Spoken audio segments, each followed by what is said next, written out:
ओम शांति। निश्चय के फाउंडेशन को मजबूत कर सदा निर्भय और निश्चिंत रहो. நம்பிக்கையின் அஸ்திவாரத்தை உறுதியாக்கி சதா பயமற்றவராகவும் கவலையற்றவராகவும் இருங்கள். நிச்சய புத்தி बच्चे सदा हर्षित और निश्चिंत रहते हैं.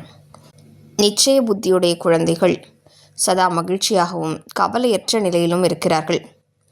चिंता खुशी को खत्म करती है और निश्चिंत हैं तो सदा खुशी रहेगी.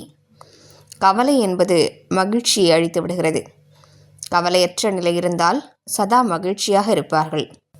जब किसी भी बात में क्यों हुआ, कैसे हुआ, क्या होगा ये प्रश्न आते हैं तब चिंता होती है.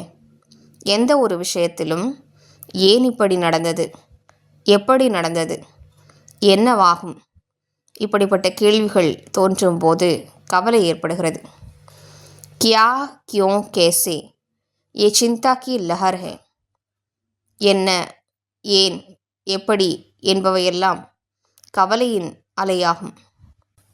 कई फिर कहते हैं कि मेरे से ही क्यों होता है, मेरे पीछे ये बंधन क्यों है, मेरे पीछे माया क्यों आती है, मेरा ही हिसाब किताब कड़ा है क्यों, तो क्यों आना माना चिंता की लहर.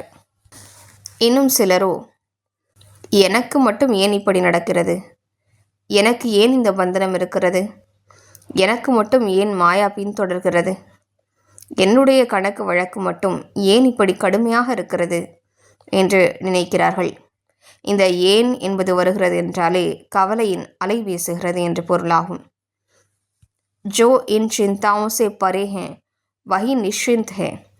யார் இப்படிப்பட்ட கவலைகளிலிருந்தெல்லாம் விலகி இருக்கிறார்களோ அவர்கள்தான் மகிழ்ச்சி நிறைந்தவர்கள். ஓம் சாந்தி.